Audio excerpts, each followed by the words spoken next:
पूरे पंजाब भर दे विच देश भर दे विच सभावां कर रहे कई वारी सवाल उठते हैं कि संविधान नूं की खतरा है।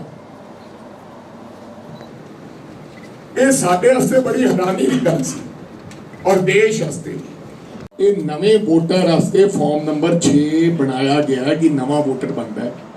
नवे 6 नंबर फॉर्म पे 33,692 लोग रजिस्टर हो गए।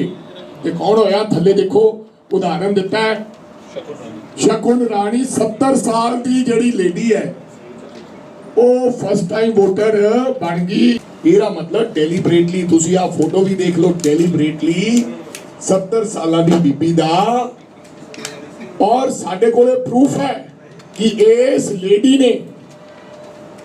इस लेडी ने फोटो इन्हां दी डिफरेंट करती भाई आप बताइए, एक चोरी और ऊपर से सीना चोरी। हमने आपको 11 साल बाद जो हमने सोचा कि देश का इलेक्शन कमीशन नहीं कर सकता, हमने 4-5 राज्य खोने के बाद 2 केंद्र सरकार खोने के बाद हमने तथ्यों के साथ राहुल गांधी ने आपको तथ्य पेश किए हैं देश की मीडिया को सबूतों के साथ। इसके बाद आप बोलते हैं एफिडेविट दो, कि इसका मतलब तो ये है कि इस देश में किसी का मर्डर हो जाए, जब वो एफआईआर कराने जाए तो उसके माँ बाप से कहा जाए कि आप एफिडेविट दे दो। ये कहाँ का कानून है भाई साहब? हमने आपको सबूतों के आधार पर आपसे चोरी का इल्जाम लगाया है जो सच है। आप कहो कि ये नहीं है, करो रजिस्टर केस हमारे ऊपर कि अगर ये फेक है तो अभी आने वाले जो चुनाव होंगे राज्यों में तो उन पे कांग्रेस की स्ट्रेटेजी क्या होगी? अब देखो, पूरे देश में सभी राज्यों में से एक राज्य चुना गया है जहां पर एसआईआर हो रही। क्यों ये एसआईआर हरियाणा में क्यों नहीं करवाई, ये कर्नाटक में क्यों नहीं करवाई?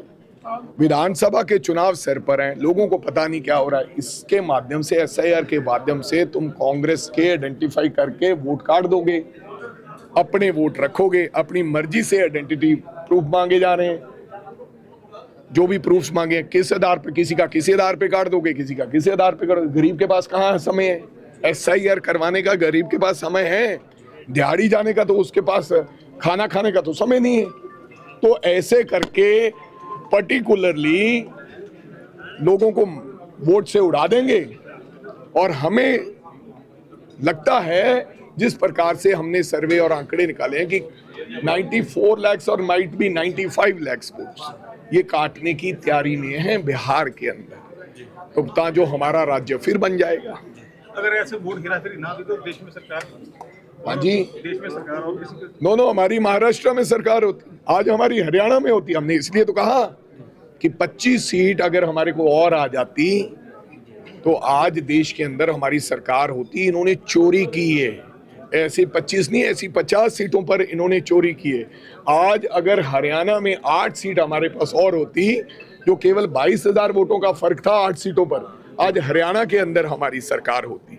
इन्होंने देश की डेमोक्रेसी को तोड़ने की कोशिश की है, इन्होंने देश के संविधान को तोड़ा है। इसलिए बार बार राहुल गांधी संविधान कहते हैं कि संविधान बचाना है।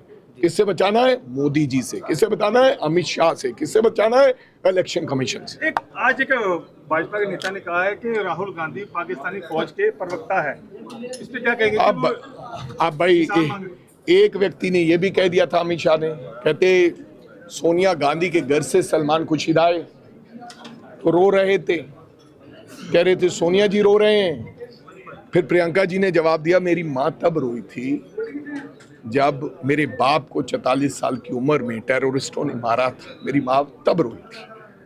ये वो व्यापार है जिन्होंने अपनी जानें दी है इस देश के लिए। तो मैं ऐसी बात कहते हो। राहुल गांधी क्या कहते हैं? राहुल गांधी ये कहते हैं कि आपने ट्रंप पे कहने पर सीज फायर क्यों किया।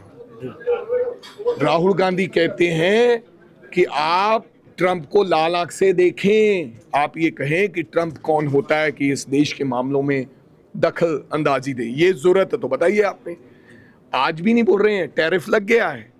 तो राहुल गांधी को पाकिस्तानी कहना, हमें किसी से लाइसेंस लेने की जरूरत नहीं है। जिनके परिवार के लोगों ने, उसकी दादी ने, उनके पिता ने इस देश के लिए जान दी हो, और जिन लोगों ने अपना प्रधानमंत्री का पद सोनिया गांधी ने छोड़ के डॉक्टर मनमोहन सिंह जैसे व्यक्ति को देश का प्रधानमंत्री 10 साल बनाया हो, अपने बेटे को नहीं बनाया, डॉक्टर मनमोहन सिंह को बनाया, उन लोगों को आप पाकिस्तान कहेंगे तो कौन मानेगा? देखेंगे आने वाले समय में।